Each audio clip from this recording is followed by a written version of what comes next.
Assalamualaikum warahmatullahi wabarakatuh.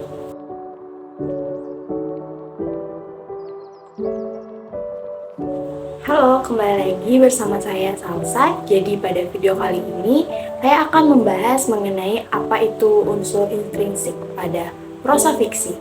Nah, sebelum mengetahui apa aja sih unsur dalam prosa fiksi, kita harus tahu dulu nih mengenai apa sih pengertian dari unsur intrinsik prosa fiksi.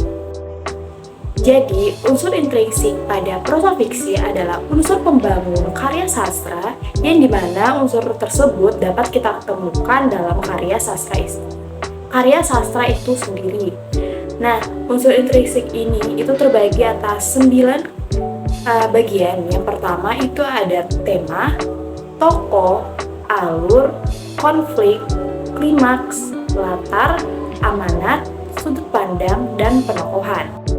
Nah, mari kita bahas satu persatu apa saja unsur intrinsik pada prosa fiksi. Yang pertama itu ada tema.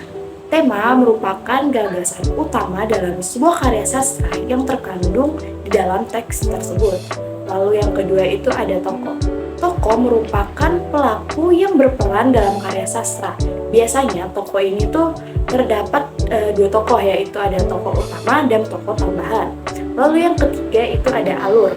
Alur adalah urutan kejadian atau sebab akibat suatu peristiwa di dalam cerita. Lalu yang keempat itu ada konflik. Konflik adalah suatu unsur yang penting dan diperlukan untuk mengembangkan alur dalam karya sastra. Biasanya konflik ini tuh menceritakan pemicu-pemicu sebelum terjadinya masalah. Lalu yang kelima itu ada klimaks. Klimaks adalah sebuah konflik yang telah mencapai tingkat intensitas tertinggi yang tidak dapat dihilangkan atau dihindarkan dalam karya sastra. Lalu yang keenam itu ada latar. Latar adalah hal yang menggambarkan tempat, waktu, dan suasana yang diceritakan dalam karya sastra. Lalu yang ketujuh itu adalah amanat. Amanat adalah pesan yang terkandung dalam cerita yang berisi tentang pemecahan masalah dalam cerita atau hal yang dapat kita ambil pelajarannya dalam sebuah karya sastra. Lalu yang kedelapan itu ada sudut pandang.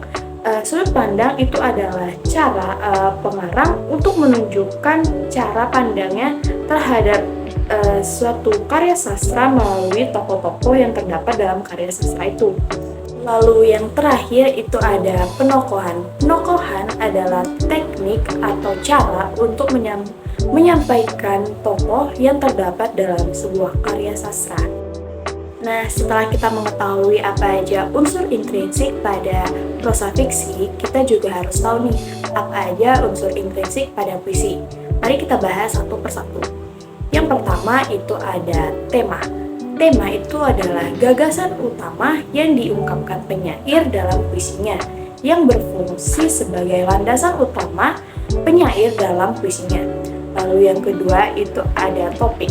Topik adalah inti utama dari seluruh isi tulisan yang ditentukan pertama kali ketika penulis akan membuat puisi.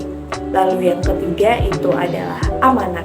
Amanat adalah pesan yang terkandung di dalam puisi, yang mana pesan tersebut dapat terkandung secara tersirat ataupun tersurat. Lalu yang keempat itu ada larik. Larik atau biasanya disebut sebagai baris adalah kumpulan beberapa kata, frasa, ataupun kalimat yang terkandung dalam puisi. Lalu yang kelima itu ada rima. Rima adalah persamaan bunyi dalam puisi yang bisa didapat di dalam larik maupun antar larik. Lalu yang keenam itu ada diksi. Diksi adalah pemilihan kata yang digunakan oleh penyair di dalam penulisan puisinya. Lalu yang ketujuh itu ada kata konkret. Kata konkret ini berfungsi sebagai pembangkit imajinasi ketika kita membaca atau menulis sebuah puisi. Lalu yang kedelapan itu ada tipografi.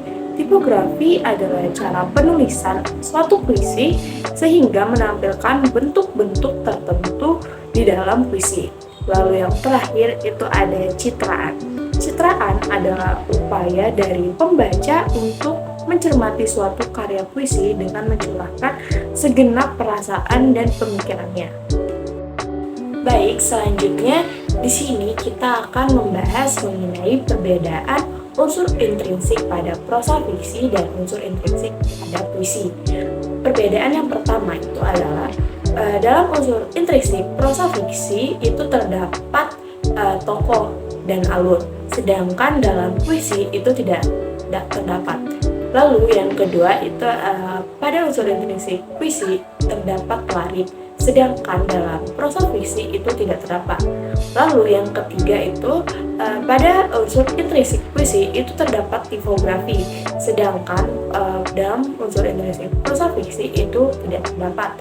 Lalu yang terakhir itu ada pada unsur intrinsik prosa fiksi terdapat sudut pandang dan penokohan, sedangkan dalam unsur intrinsik puisi itu tidak terdapat. Nah, sekian pembahasan kita pada video kali ini mengenai unsur intrinsik pada prosa fiksi. Semoga video ini bermanfaat. See you in the next video.